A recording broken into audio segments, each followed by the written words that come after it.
Experience 21st century learning. Experience friendships that last a lifetime. Experience the world through international opportunities at West Virginia State University.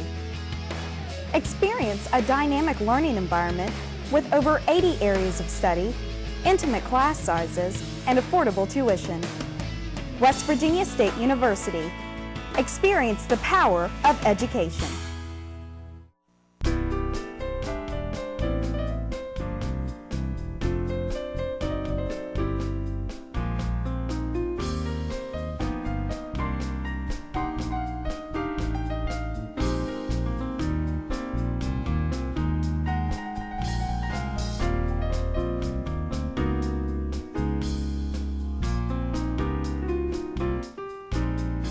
West Virginia State University, where community leaders are developed.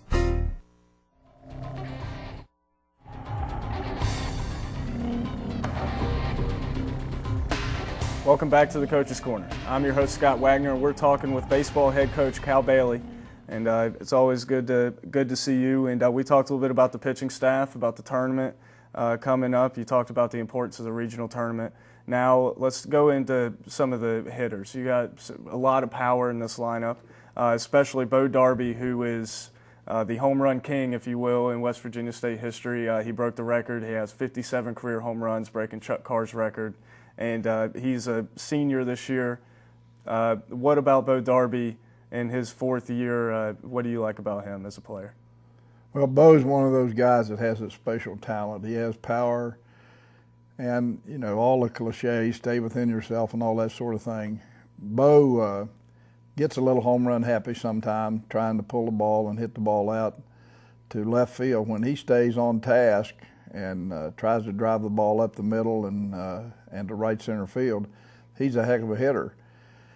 The one thing about hitting this year that's different than it has been in the past, the national NCAA and NAIA and next year the high schools go to this new bat called a BB core bat, and it's a restricted bat. And I think the single biggest problem that we've had all year has been the fact that our players haven't been able to buy into the fact that with these new bats you have to hit the ball differently. I mean, with a wooden bat you have about a 4-inch, what they call a sweet spot, where if you hit the ball within that 4-inch area on the bat, you're gonna hit it really hard. On the old aluminum bats, it was 5 to 6 inches. Well, now it's about 1.5 inches to 2 inches with these new bats.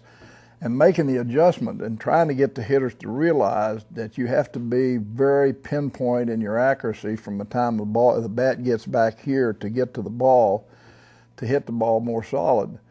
And I think now we're starting to come around. The last 3 or 4 games, Bo has realized that he's not going to hit the home runs like he used to hit them. I think last year at this time we had 49 home runs. This year we have 21. Saw in the paper the other day where Texas, who is one of the best teams in the nation, they've only hit 10 home runs. So the bats, supposedly because of safety, but I've seen more line drives hit harder back at the pitcher, at the third baseman, at the first baseman with these new bats. But once the ball gets out of the infield, it just dies. So if Bo can, he'll get his home runs. He'll get his home runs more when he's not trying to hit a home run than when he tries to, because when he tries to hit a home run, he bails out, lifts the ball just doesn't carry. But when he hits it hard, if he misses it just a little bit below the center of the ball's going to carry. Another senior we have, Jeremy Fisher, who is the switch hitting catcher, and switch hitting catchers are very valuable and they're at a premium. And he's done a good job, batted fourth for us most of the year. We have 5 guys that are within 2 or 3 of each other with RBIs, runs batted in. And those guys have kind of covered each other. Robbie Hawkins, our left fielder, has had the best year of any of our seniors, actually, he and Kendall. Well, and Gale too, as far as the pitcher is concerned. But Hawkins has led off for us most of the year. Had a few little nagging injuries, a hamstring here, an ankle there, a strawberry on his knee from sliding. But he has really done a good job and solidified that leadoff spot for us. And he has played some second base and DH some. So, and Joey Jobst at third base has not had a real good year on defense, but he's kind of a steadying influence because the rest of the players look up to him. He's batted fifth. We ran into a little slump with he and Bo not doing so well, and we bumped him down to 6 or 7 and kind of opened their eyes a little bit, and so they're back up where they need to be. So going into the conference tournament, which will actually be in 2 weeks, and we stand a chance of not playing a game for 2 weeks because we've played all of our games but one, not counting the 3 with Charleston, the 2 with Seton Hill that we'll get in. So, you know, we're going to look for games to try to play during that week and a half off.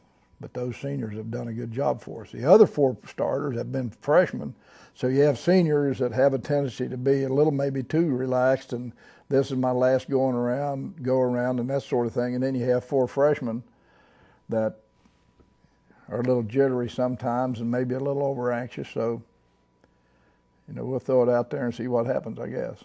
Now, this being your 34th or 35th year, you've won 17 conference titles. And as you go towards the tournament, you know what you like to see out of a team going into a tournament situation. How will you? What are you looking for out of your team to fine-tune before postseason play? Well, you want to have momentum on your side, and right now we don't have momentum. And momentum is very fickle.